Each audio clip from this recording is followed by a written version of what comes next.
Olá, estamos começando mais um Ponto de Vista, ao vivo, aqui pela Santa Cecília TV, muito mais informação e debate para você, não é? Sempre com os temas importantes aqui da cidade, da região metropolitana e, claro, os temas de interesse nacional também, né? São muitos temas, mas claro que a preocupação maior de todos nós continua a ser o combate ao coronavírus, ao Covid-19, que vai crescendo, vai se espalhando aqui pela região, pelo interior do estado. A cidade de São Paulo continua sendo o epicentro, o Rio de Janeiro crescendo muito também, e pelos vários estados brasileiros a situação cada vez mais complexa, cada vez mais difícil, né? O dinheiro da União, né, que a gente fala repetidas vezes, né, que não chega para estados, que não chega para municípios, não chega a autônomos, pequenas e médias empresas não conseguem receber ou conseguem fazer o financiamento a longo prazo, com juros lá embaixo, enfim, para poder manter os seus funcionários. As demissões continuam acontecendo, algumas em massa, né, outras a conta-gotas, mas também pesam, né? As pessoas acabam ficando aí sem renda, com dificuldade financeira cada vez maior.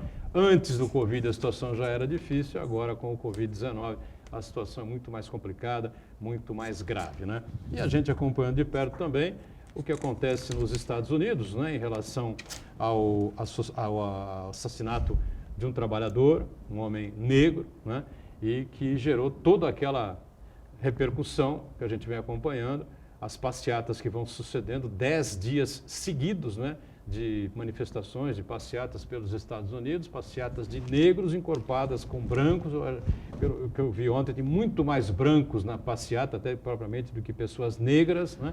Passeatas mais pacíficas nos últimos 2 dias e, coincidentemente, não é?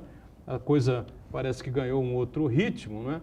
Depois da manifestação pública do ex-presidente Barack Obama, né? O primeiro presidente negro dos Estados Unidos. Só que isso, para nós, é café pequeno, né? Porque aqui no Brasil, o que nós temos de racismo é uma coisa impressionante, inacreditável, que pouco se põe aí ao debate público, né? E a gente vai aproveitar também para falar um pouco desse tema nessa edição do Ponto de Vista, né? Lembrando que a nossa reprise também de segunda a quinta-feira é às 8 da noite e às sextas-feiras a reprise é à meia-noite. Com a gente a doutora Thelma Rodrigues, advogada, não é, da área trabalhista, e que está com a gente mais uma vez para falar sobre todos esses temas e também sobre essa questão do racismo. Prazer revê-la, Thelma.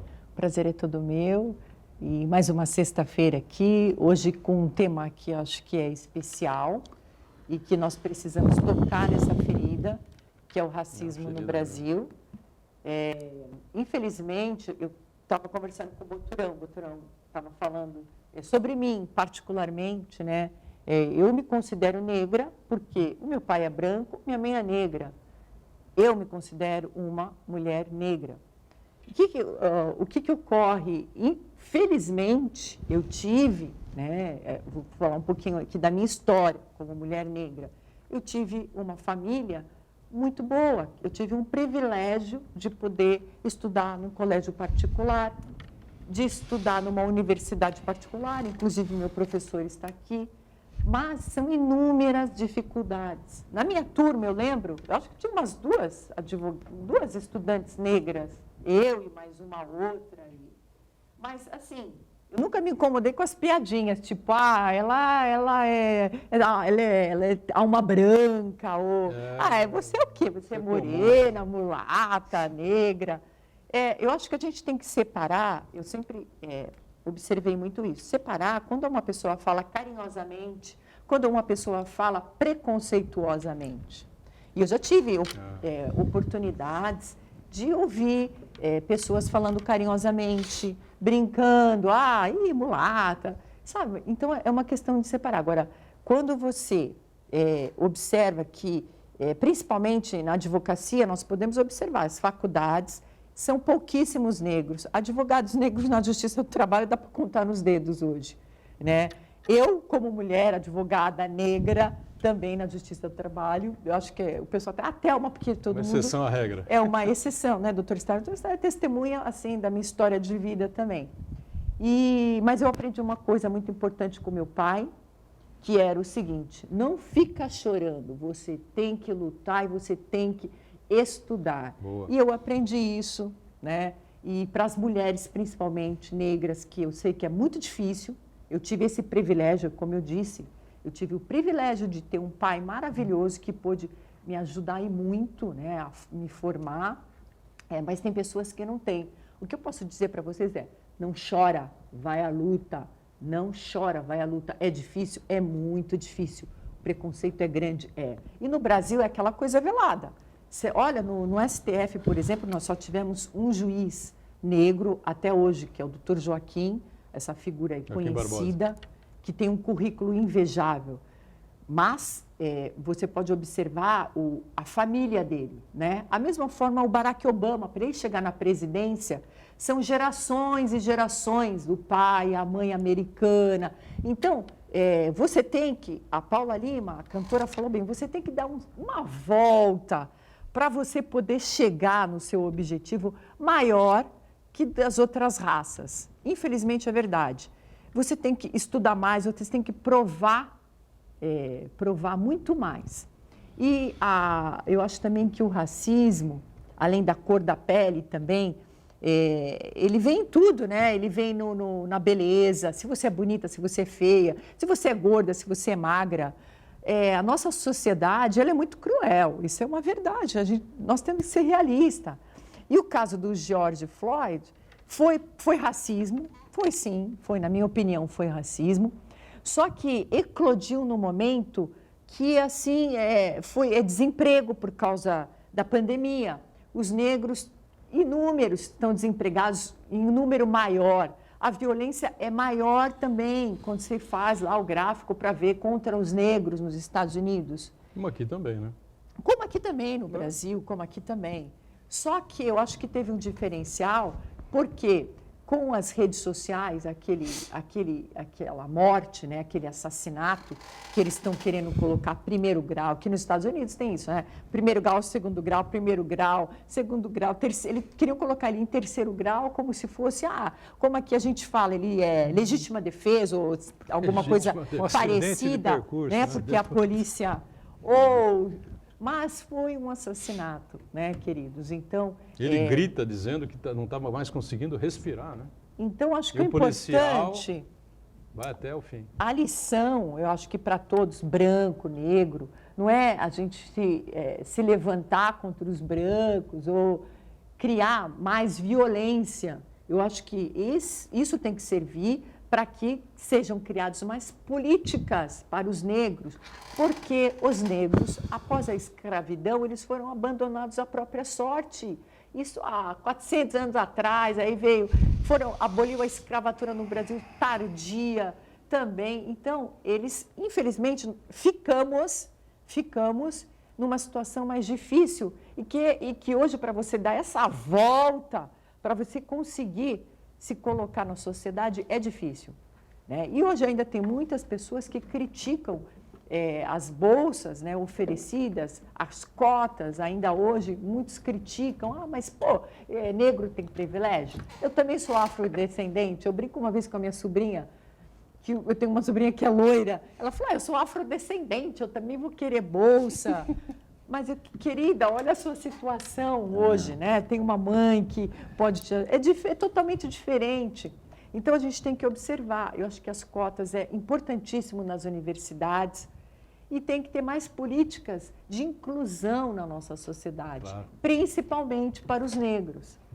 E era isso que eu queria falar. Mas para vocês, mulheres advogadas negras ou mulheres advogadas... Mulheres negras, em geral, mulheres negras, em geral... Vamos lutar, a luta continua. Vocês podem ver aqui no programa, é sempre bancadas com mais homens, mas nós estamos aqui... Infelizmente, né? Até nós estamos presentes, nós estamos presentes. E eu quero que muitas participem, né? Nós já tivemos aqui a Marisa Bispo, várias. A Paloma. Então, sempre que a gente tem oportunidade, a gente chama, a gente convoca, a gente inclui, porque eu acho que o trabalho não só é inclusão de negros, inclusão de todos, né? Porque acho que todos precisam sobreviver nesse mundo cruel que está aí. Estamos vivendo, é verdade. Muito bem colocado pela Thelma. Thelma, um exemplo, né, de uma mulher negra de sucesso. Ela disse que teve uma vida bem melhor do que costumeiramente as pessoas da raça negra têm no Brasil. Foi uma privilegiada nesse aspecto, mas lutou muito para chegar onde chegou e é uma vitoriosa na sua profissão como advogada na área do trabalho. Né? Nem sempre é assim, infelizmente, mas até um bom exemplo a ser seguido, principalmente para as mulheres negras, moças negras mais jovens, né, que a gente tem por aí. Uma exceção à regra, né, porque a mãe dela era negra, casou com um homem branco. Né? Normalmente no Brasil acontece muito ao contrário. Né, Carlos Zé Stalin. Prazer recebê-lo também. Muito prazer. Uma satisfação participar desse programa na sexta-feira. E o tema de hoje é muito candente. Eu gostaria de lembrar que o Constituinte de 88, ele estampou no artigo 1º da Constituição Federal a isonomia racial. Mas é preciso que haja gestões políticas no sentido de tirar do papel e transformar isso em realidade, criando oportunidades. Quando nós falamos em privilégio, o privilégio é uma exceção. Na verdade, o que nós lidamos, ou temos que lidar e temos que incrementar, são as oportunidades. Só aqueles que têm oportunidade, isso vem um problema de família ou gestão de governo, no sentido de equilibrar essa relação. É somente assim que nós criaremos uma sociedade justa, né, e solidária. Essa que é a verdade. E lá na ponta conosco também, mais uma vez participando com a gente, o presidente do Sindicato Metalúrgico aqui da Baixada Santista, o Claudinei Gatto, que está aí numa luta ferrenha, né, enfrentando e batendo de frente com os Minas, né?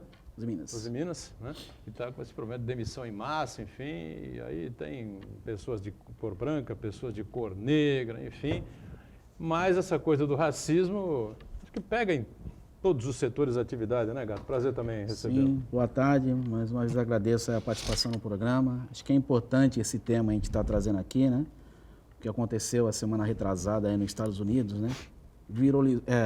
Deu mídia.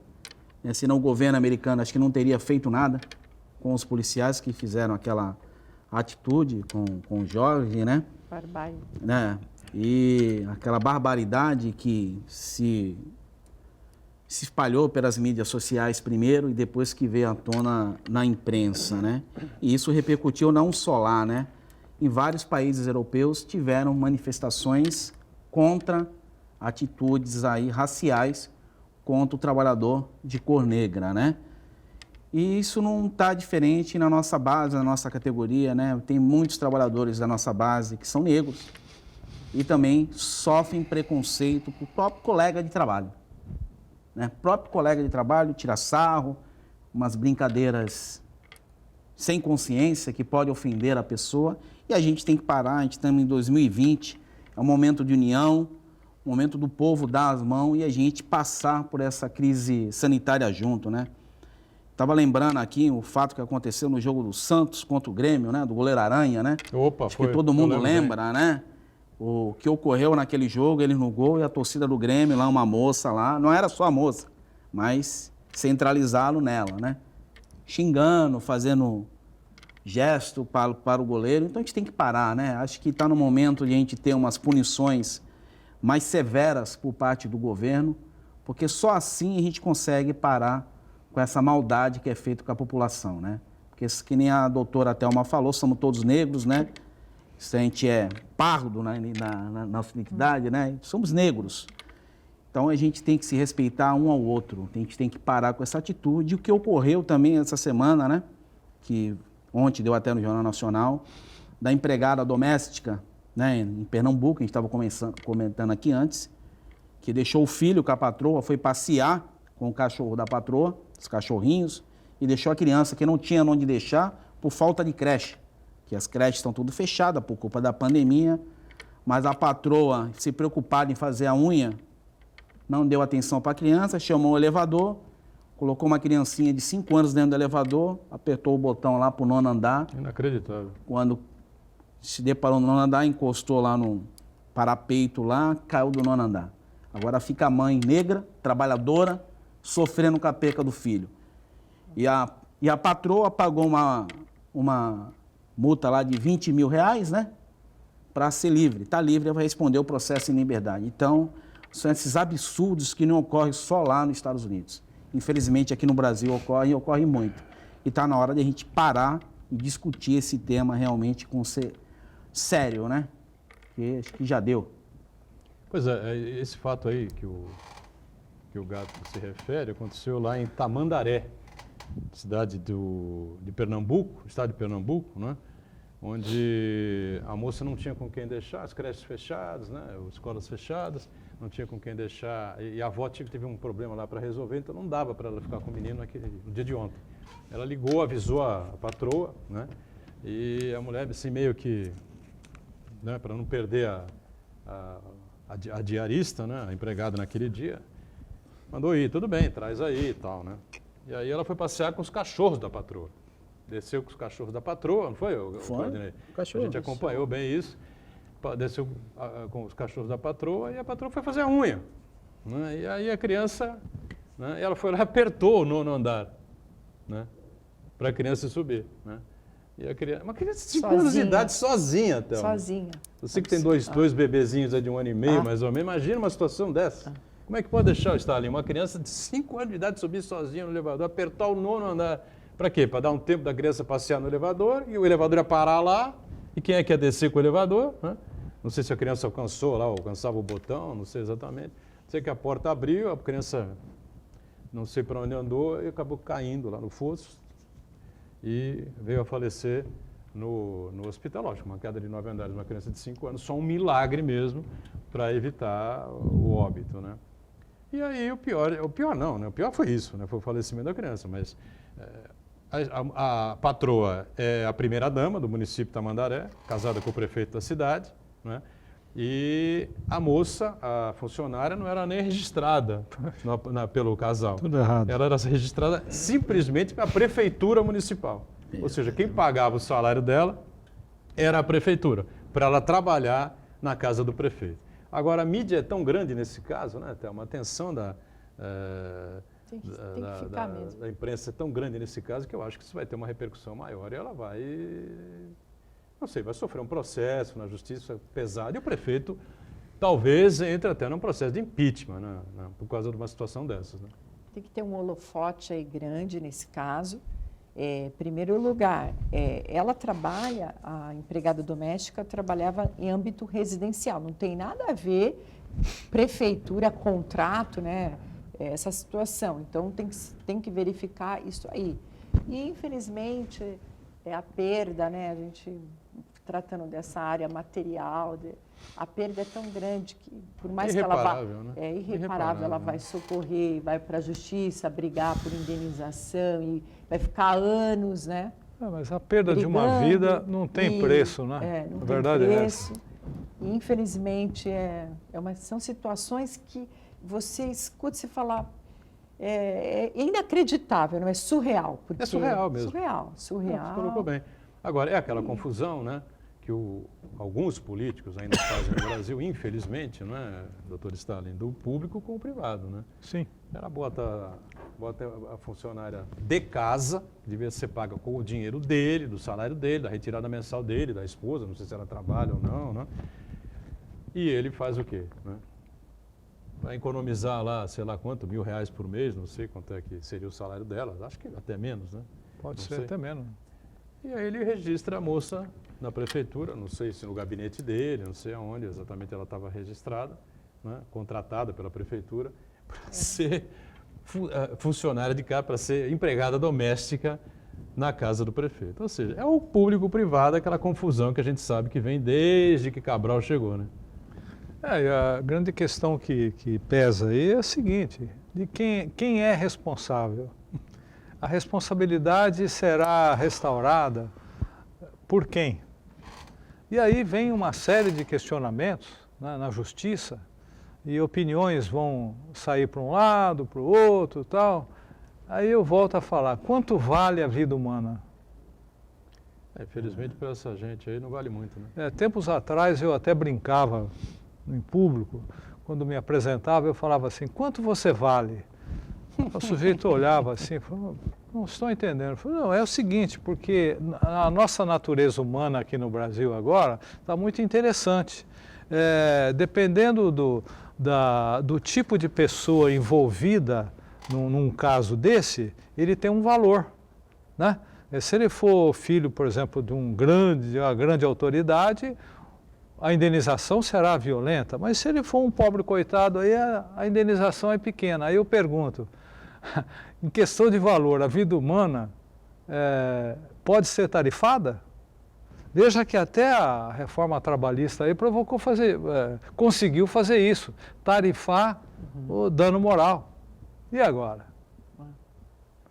Então, nós estamos vivendo uma época muito atípica. De uma forma bem justa, né? Tempos estranhos, como de uma dizia forma Marco Aurélio Mello. preconceituosa também, tarifaram. Por quê? É segundo o salário que o trabalhador recebe. Se ele for um executivo, a tarifa é alta, a indenização é alta. Se ele for um doméstico, a indenização vai ser salário mínimo. É isso Então, aí. quer dizer, mostrou mais uma vez a nossa reforma o preconceito, né? O preconceito racial, todo tipo de preconceito está impregnado ali nessa deforma trabalhista, né? Com certeza, Thelma. E ainda que, lembrando, no meu caso aqui, eu participei de inúmeras associações. Eu fui para a OAB, participei junto com o Rodrigo Lira, com o Norberto, que era na minha época. Eu não lembro ainda das comissões ali, que já tinha uma comissão de advogado negro e tal, mas ainda é tímido, né? Mas você via que nas outras comissões não existiam. Quando eu entrei na comissão que era da mulher advogada, eu lembro bem, aqui era a Inês, que ela também já esteve aqui, vou mandar um abraço para ela. Sim, várias Só vezes. tinha eu também, de advogada negra, só participava eu, depois que chegou mais uma. A ATS, que é a nossa Associação de Advogados Trabalhistas da Baixada Santista, era a única que fui vice-presidente também, participando ali ativamente. É o que eu falo, as pessoas falam, mas a gente não dá oportunidade, você tem que brigar. Elas não te dão oportunidade, o que o senhor falou, não tem oportunidade. Você tem que Meteu o pé brigar. na porta. Você tem que ir lá brigar, não, eu quero meu espaço aqui. Como assim? Né? E mesmo na TS foram batalhas de cargos. Não, mas agora é minha vez, eu também quero. Agora, né, nas associações. Então, mas sempre é importante colocar, eu quero dizer, briguei, mas briguei no bom sentido. Briguei querendo a minha cadeira, querendo o meu espaço ali, como na advocacia trabalhista também. Não existem muitas mulheres negras, mas brigo para ter o meu espaço também ali. Brigar no bom sentido, né? De você conquistar confiança, principalmente através do teu trabalho. E graças a Deus, em todas as associações que eu tive, vocês podem perguntar aqui, o pessoal falava, não, o apelido da Thelma é Thelma Guerreira, porque eu ia para brigar em todas. Eles me chamavam, Thelma, vem participar. Estou ali para ajudar, para participar. Se não for E não é por privilégios, não é por privilégios. Porque ela pode ter uma boa aparência. Não. Porque eu trabalhava. O pessoal estava almoçando lá, eu ia lá com os meus ofícios com o Rodrigo, o Lira, né, para fazer. Olha, a gente tem que fazer isso. Ele almoçando, ele, a Thelma.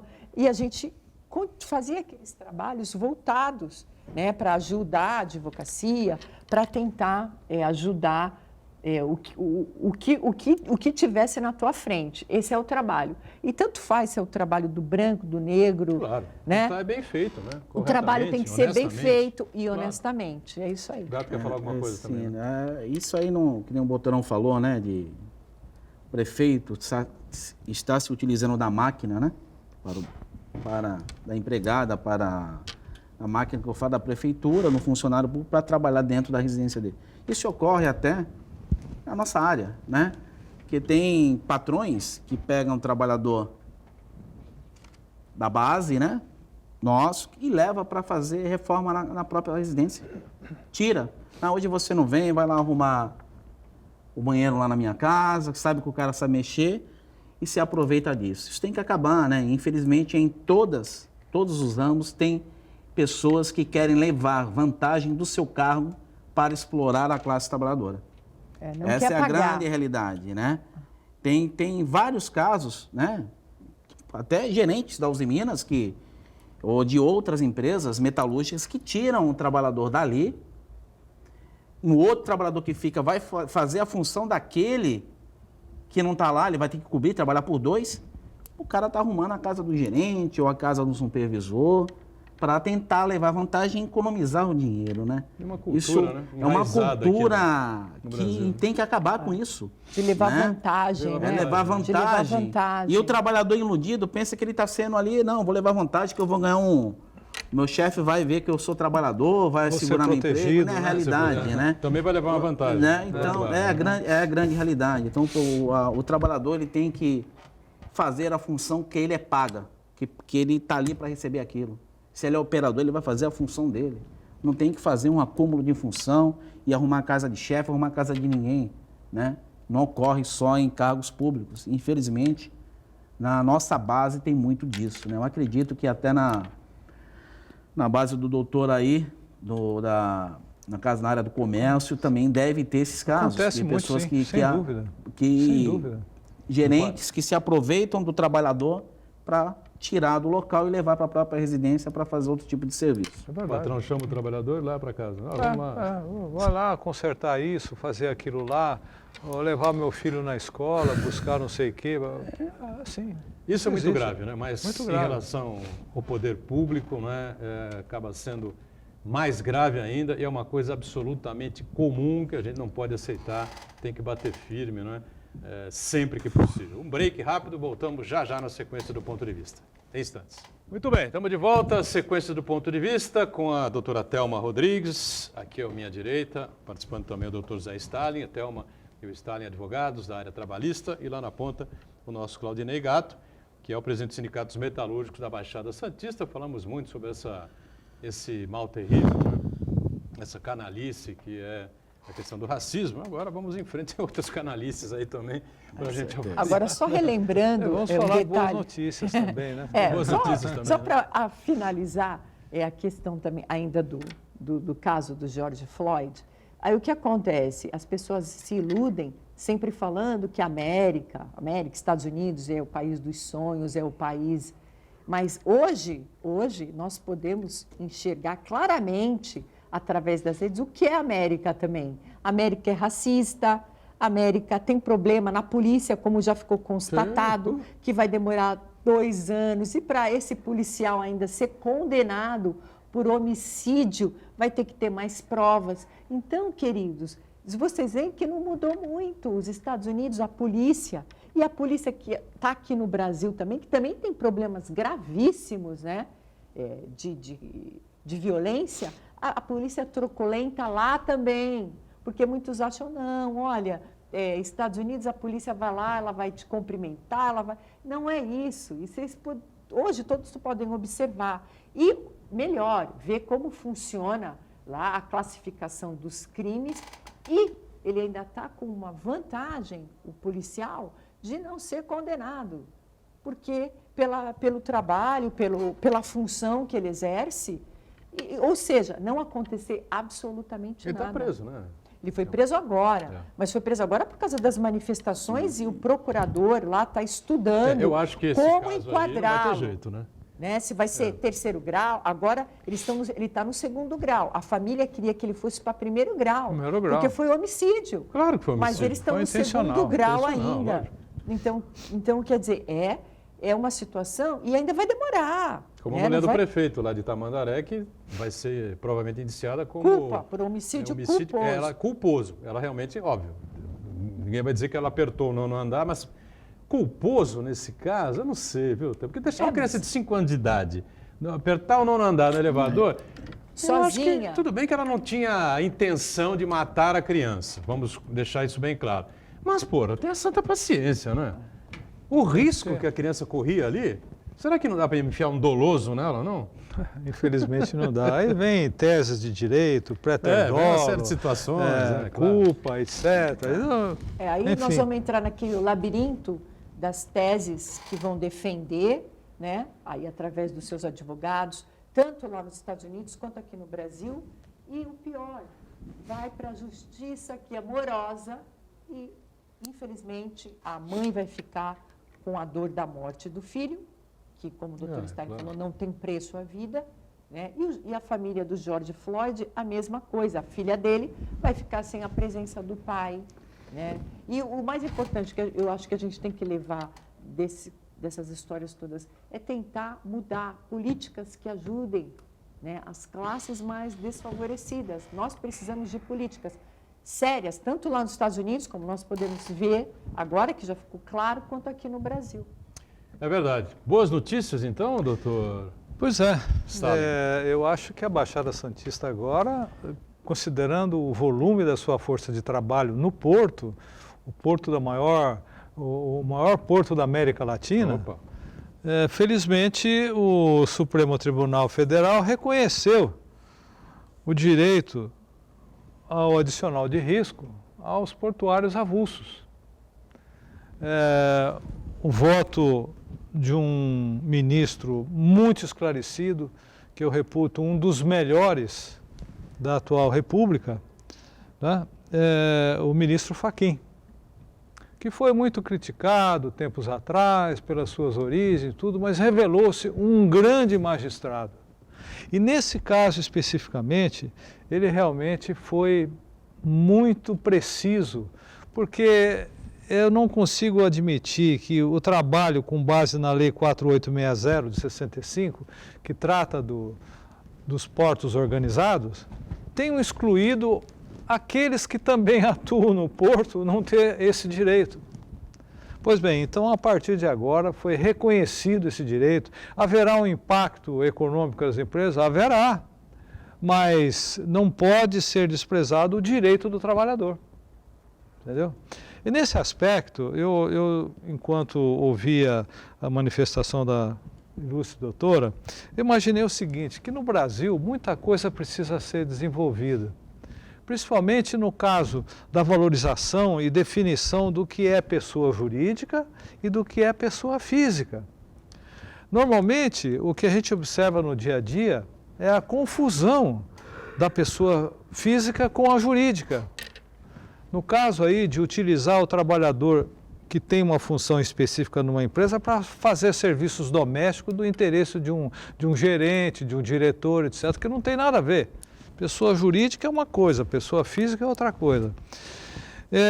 Então, o que está acontecendo também, observa-se no lado econômico. Muitas vezes o empresário confunde a pessoa jurídica, especificamente o caixa da pessoa jurídica, que passa a ser o bolso dele, entendeu? Então ele passa a ser sensível a manifestações de pagamento e destinação de verba, porque ele está mais interessado na questão pessoal dele do que da empresa. A empresa tem uma função social, ela transcende o interesse das partes. E é assim que precisa ser olhado. Infelizmente não é isso que acontece. De um modo geral, nós observamos que a coisa está caminhando para isso. Então, eu penso que o povo brasileiro precisa montar uma matriz própria e não compilar de outros países, porque lá nos Estados Unidos a matriz agora parece que é ser norte-americano. Esqueceram que é o país mais rico do planeta. O nosso PIB é 10 vezes menor que o PIB norte-americano. O trabalhador lá ganha 12 mil mínimo, aqui ganha R$1.000. E, no entanto, fizeram a reforma trabalhista aqui. Acho que tinha que fazer lá, né? Não aqui. Então, o que a gente observa... Os valores que o governo separou para ajudar a população, as pessoas, é praticamente o PIB do Brasil, né? Exatamente. Então, eu acho que essa pandemia aqui, essa crise terrível que nós estamos atravessando, vai servir para o povo fazer uma reflexão e criar uma matriz própria.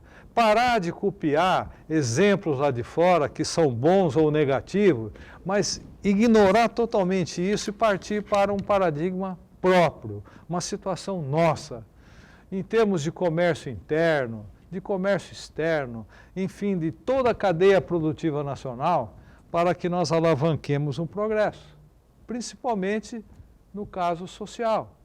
E nós temos a economia sempre pareada junto com a questão social. E, na verdade, o que se busca, o que é? É a felicidade do povo. E é exatamente isso que nós precisamos mudar.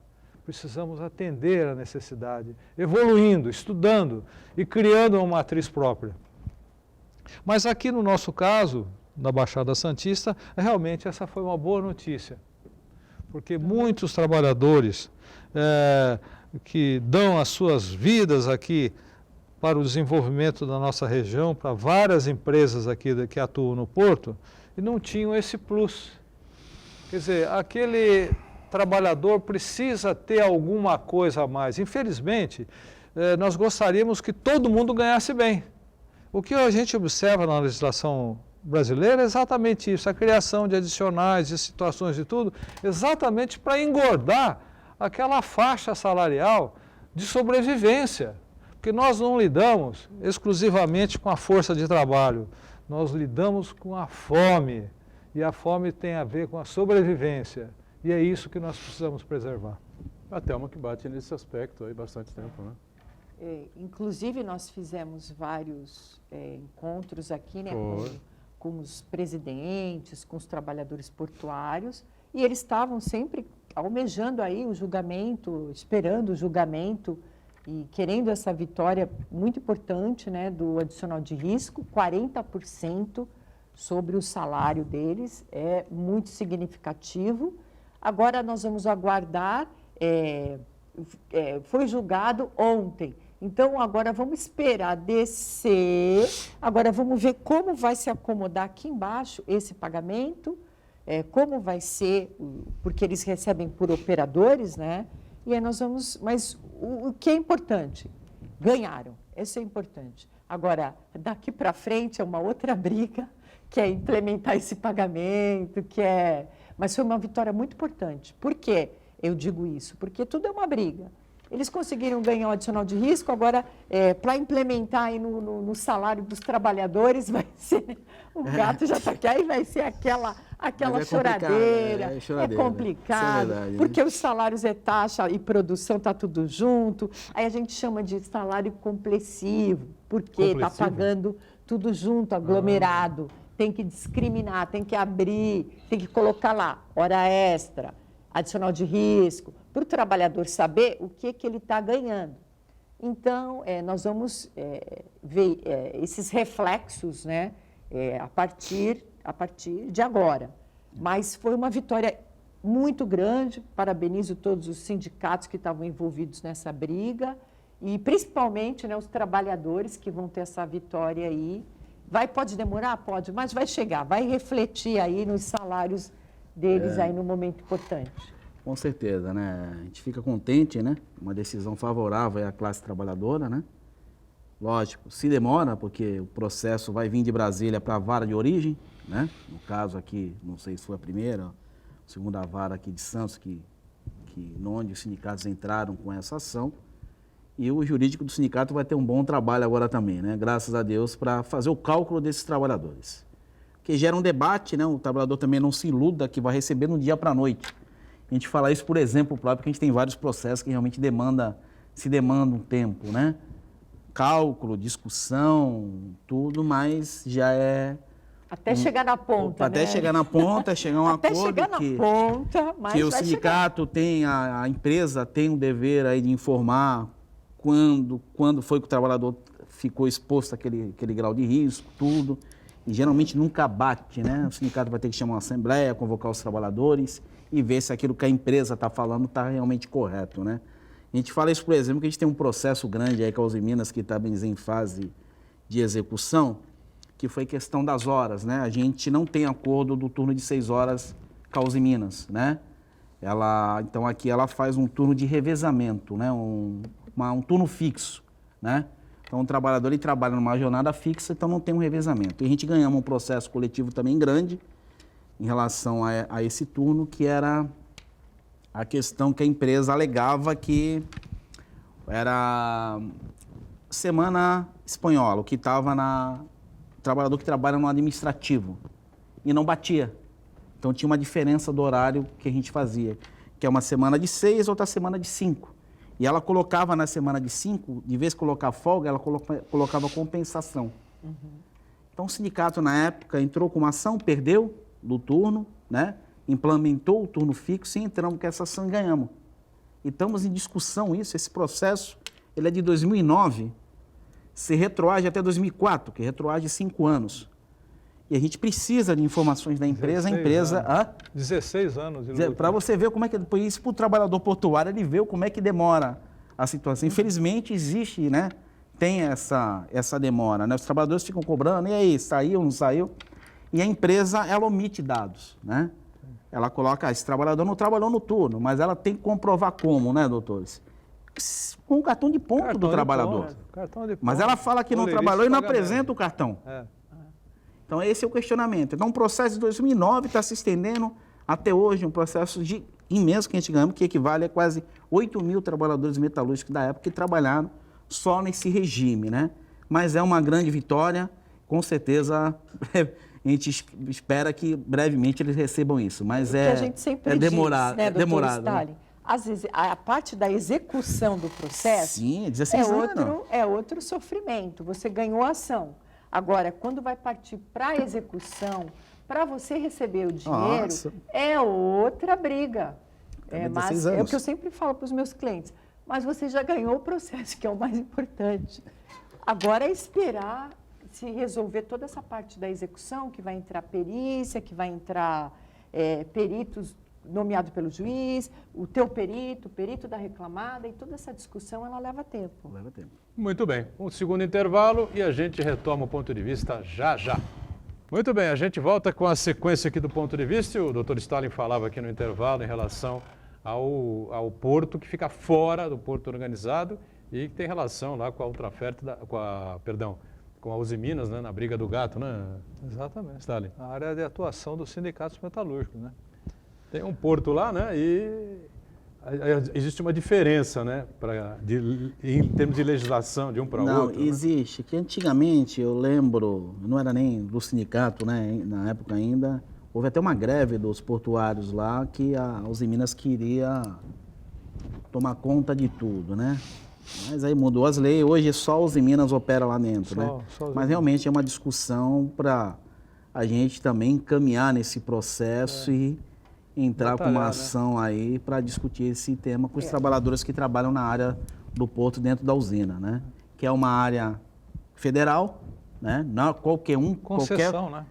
Não é qualquer trabalhador, só porque você tem um crachá da usina que você acessa lá dentro. Eles tiveram que mudar tudo, colocar câmera, existe um crachá especial para você acessar aquele local dentro da usina, né? Então, existe alguma diferença lá para esses trabalhadores. E também são expostos aí a carga suspensa, carregam navio, minério, né? Aço, bobinas, tudo lá nesse porto dentro da usina, né?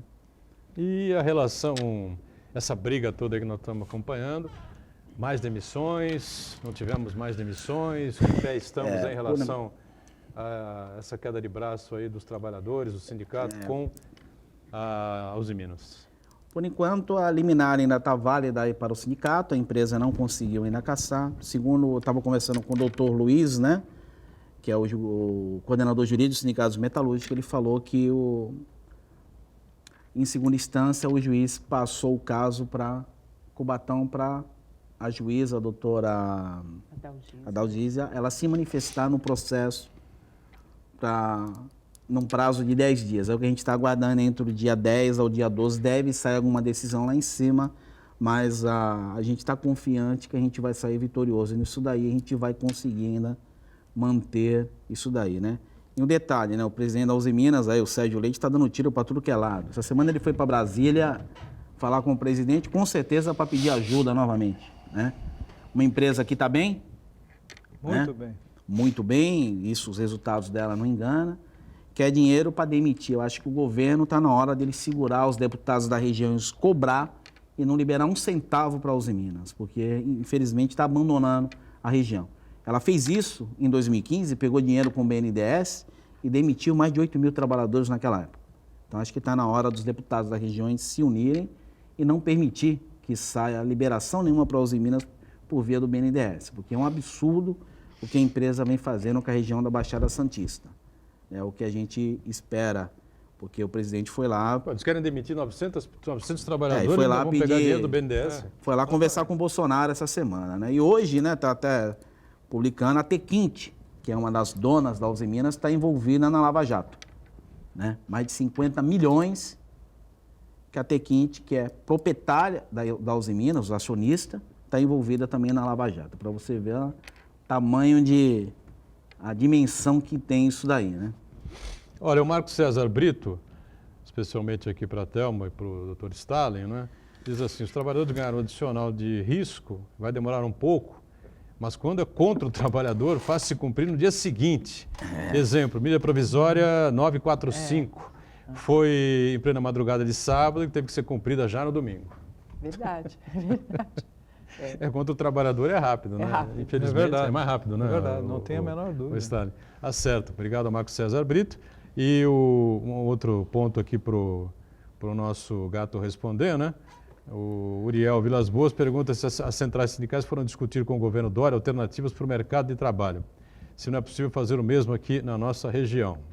Estão tentando, né? A gente tenta, né? Mas é difícil, né, Botorão? Quando a gente discute aí com as centrais sindicais, infelizmente cada um quer ver o seu lado, né? Enquanto a gente não tiver um posicionamento firme e discutir realmente para a classe trabalhadora, não dá. As centrais sindicais, infelizmente, já estão se preparando e se preocupando com as eleições que vêm aí a partir de junho, né? Então acho que é o que eu venho falar aqui, né? Cada um tem que... As centrais sindicais têm que deixar essas eleições de lado e se preocupar com a classe trabalhadora, né? E cada um tem o seu interesse, né? Eles estão discutindo várias coisas lá em Brasília, com o Paulinho da Força, em ajudas aos sindicatos. É o que eles estão tentando compor um acordo aí para passar isso aí também, para ter uma ajuda aí significativa para o sindicato por culpa da perca da receita daquele um dia de contribuição do trabalhador, no qual a gente já falamos aqui que a gente somos contra, né? Eu acho que os sindicatos têm que trabalhar e realmente ir para a base e fazer sócio. Não tem que esperar ajuda do governo, não tem que ajudar os sindicatos. O sindicato tem que trabalhar, estar conversando com a sua base dia a dia. Eu queria também aqui mandar um abraço, acabei de receber uma mensagem aqui da deputada federal Rosana Vale, tá? Eu tenho que informar que está nos ajudando aí com o sindicato, participou da reunião com o Ministério Público, que está ajudando muito os metalúrgicos e também os petroleiros agora com essa demissão em massa que a Petrobras quer fazer aqui também no prédio da Petrobras aqui. Acho que não seria demissão, né? Seria transferência, né, para o Rio Eles de vão Janeiro, demitir, né? porque os trabalhadores terceirizados, vão tudo perder emprego, vai ter demissão. Eles vão transferir os trabalhadores próprios. O que estão os trabalhadores terceirizados. Não, os que são funcionário próprio da empresa. Petrobras, carreira e tudo. Esses aí são transferidos, né? Mas a pessoa tem que mudar de um lugar para outro, mora aqui na região, né? E os terceirizados vão ser tudo demitidos. É a grande realidade, né? Vai ter demissão sim, né? Então a gente tem que lutar, os políticos das regiões aqui, para manter os empregos aqui na região. Não dá para a gente suportar mais isso, né? Já está um caos na cidade de Cubatão, de Santos, para a gente poder aí manter esses empregos e gerar a economia aqui na cidade. Porque se tiver essas demissões em massa na Uzi Minas e na Petrobras, isso aqui vai virar um caos. Porque, na verdade, essas medidas elas vão contra o que o governo estava propondo através da medida provisória 936, que é a garantia do trabalho, né?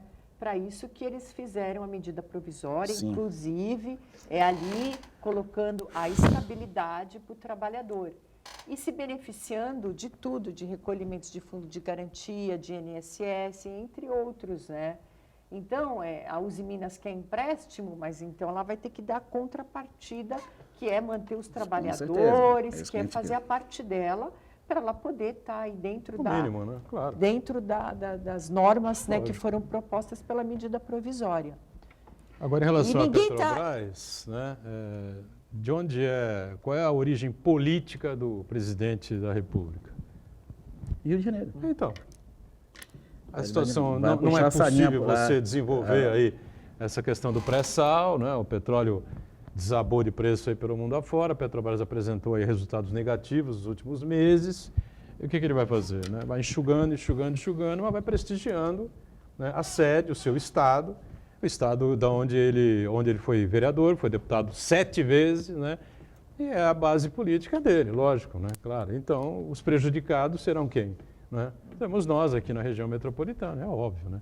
Agora, outra questão também, Thelma e meu caro José Stalin, Essa questão que nós discutimos semana passada, né, o fato do príncipe e essas demissões por força maior aí, o Ministério da Economia andou esclarecendo alguns pontos sobre isso, né, Thelma? Não sei se foi convincente, se não foi, porque a gente continua observando aí uma série de demissões ocorrendo, né? Na verdade, o que a gente assiste é exatamente isso. De um modo geral, atingidos pela pandemia, nós vamos encontrar situações realmente, vamos dizer assim, efetivas, de que demandam uma situação, uma solução. E, por outro lado, a gente encontra situações ou colocações de empresas que querem levar vantagem nessa situação. Então, equacionar esse problema é difícil, porque a lei é genérica. Agora, o uso que se faz da lei é que cria o problema. É o que nós estamos enfrentando hoje em dia. Então,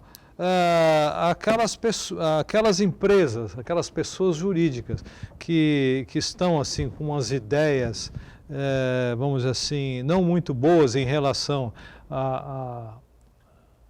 ao resultado da pandemia e aos seus resultados operacionais, é exatamente transferir para o poder público a responsabilidade que é deles. Porque eu acredito que muitas empresas aí que não podiam fazer uma depuração do seu quadro, etc., talvez por ineficiência, por falta de conhecer as regras do jogo efetivamente, o que provocam? Provocam demissões. Querem enxugar o quadro e querem, nesse sistema, transferir o problema para o governo. O governo, nesse caso, não é responsável. Se pensam que, através de ações judiciais, vão conseguir êxito, não vão conseguir. Município, Estado e União não são responsáveis por isso. O fato príncipe é um caso diferenciado. Pandemia não tem nada a ver com o fato príncipe. Então, se estão depositando essa esperança, não vão conseguir nada. O judiciário não vai atender, com certeza, de responsabilizar o poder público por demissões, enfim, por uma série de problemas da pandemia, que é um fato novo, fato diferenciado, não foi criado pelo governo, entendeu? É mundial e assim por diante. Então, eu olho que o fato príncipe não será utilizado, pode até ser, né, para discussão, etc. e tal, ganhar tempo, protelar soluções, etc. e tal, mas o Poder Judiciário não irá acolher essa linha de argumentação do fato do príncipe, que é a responsabilização do poder público por iniciativas que possam, de alguma forma, causar prejuízo às empresas. De outro lado, é preciso observar também que o empreendimento, a empresa, ela tem lado a lado com ela o risco. E o risco do empreendimento pertence à empresa, e não ao governo, nem aos trabalhadores. Essa é a questão que se coloca. Difícil, né? Agora, eu gostaria também de acrescentar um detalhe que nós conversamos há pouco, uma meia novidade, vamos assim dizer, porque não foi solucionada ainda. A lei, quando ela é criada, ela é genérica, mas ela tem que atender, ou atende, várias situações. Então, certas especificações, por exemplo, na reforma trabalhista, trouxeram aí à baila aquela questão da jornada 12 por 36. Está em discussão. Tem lá uma ação no Supremo, a 5994, em que se discute isso. Muito bem. Acontece que o Procurador-Geral da República, o ministro Aras, deu um parecer dizendo que esse posicionamento aí da jornada 12 por 36 é manifestamente inconstitucional. Eu não conheço exatamente os termos do parecer, que foi enviado ao Supremo antes de ontem, mas que, de qualquer forma, revela o posicionamento de um órgão que merece credibilidade, né? Afirmando que essa questão da jornada 12 por 36 é inconstitucional. Ela diz respeito ao artigo 59A, que foi criado pela reforma trabalhista, ou deforma trabalhista, né? E ela diz o seguinte, que nesse tipo de jornada está incluído o quê? O descanso semanal remunerado e os feriados. Quer dizer, mexe com toda a estrutura do direito do trabalho, especificamente nessa questão da jornada. Então, o posicionamento da Procuradoria é que esse detalhe dessa jornada aí, no aspecto legal, é inconstitucional. Vamos ver qual vai ser o pronunciamento do Supremo.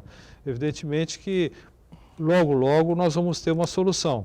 Mas, de qualquer forma, nós temos aqui um ponto favorável aos trabalhadores. É preciso salientar esse detalhe, que existem especificações. Por exemplo, essa jornada não se aplica assim indistintamente a todo tipo de atividade ou a todo tipo de empresa, né? Evidentemente que tem alguns segmentos, principalmente do comércio, em que esse tipo de atividade não se aplica. Ele é muito próprio do pessoal que trabalha na saúde, o pessoal dos vigilantes, entendeu? Mas, por exemplo, no comércio é impossível. Talvez, eu penso também que isso é inaplicável na indústria. Sem dúvida nenhuma. Entendeu?